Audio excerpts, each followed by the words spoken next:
Yorba Vanegas. I am the English teacher. I'm working as an English teacher at Sena, and I have almost 4 years working at Sena. So I don't know. Tell me.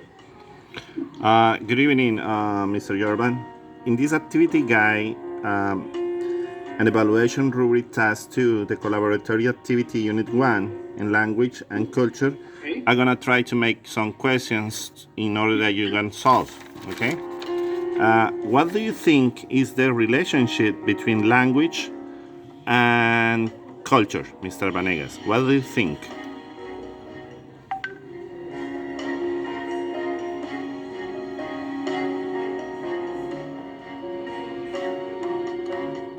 Go ahead. Okay, I'm gonna repeat the question. What do you think is the relationship between language and culture? That's a good question. So I think language it's part of the culture of any society. So I mean, if you go to different countries, you can see how the language change, but not the language, maybe the accent, maybe the expressions, um, maybe slangs. So I think language it's an important part of a culture. And yep, there is no way to study the language of a country without the culture. Okay, in the next question, I'm gonna ask you what is the influence of culture in the progress of a foreign language? Can you answer that question, please?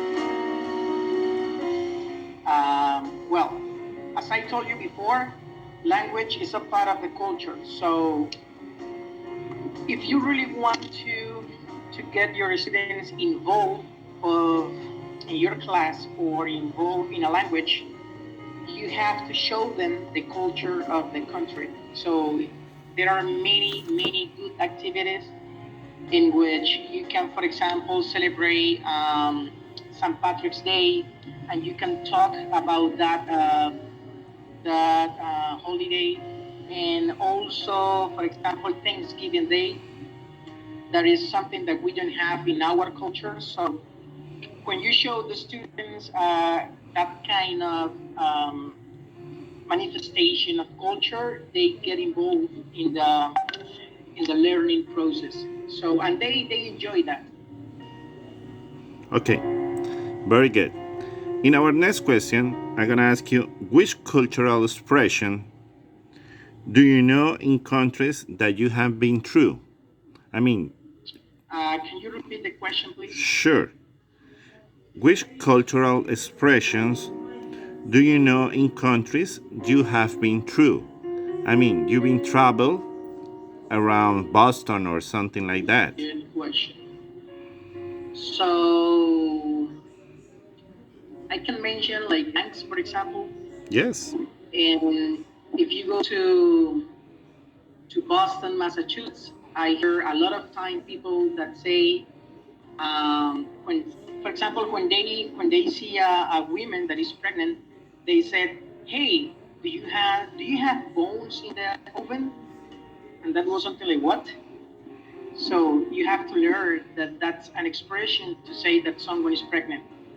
And also in that place, in that state, in Massachusetts, people say mother, father instead of mother or father.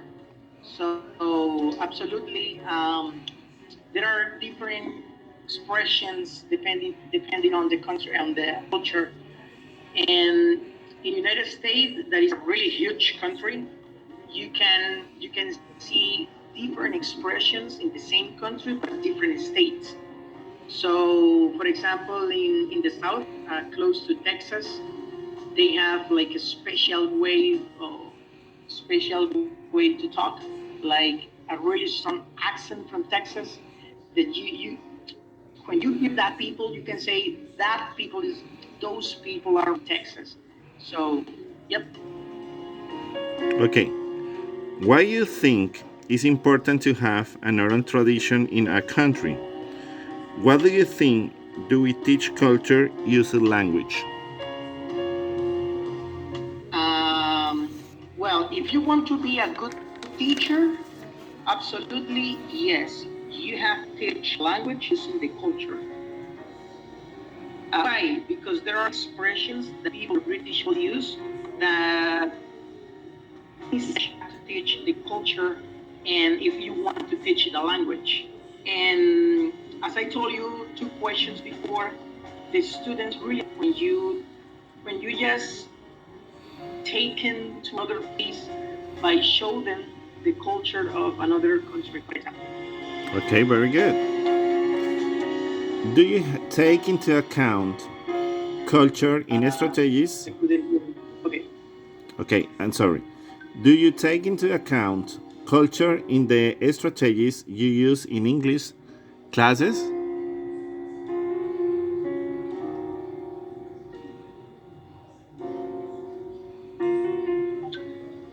Yes, why not? Always, when I teaching, I try to make sure that my students are involved. For example, when teaching words with two students like balls, like soccer ball or basketball, I always say to the girls, hey girls, just be careful with this word because when you say ball, people can understand different. Like the man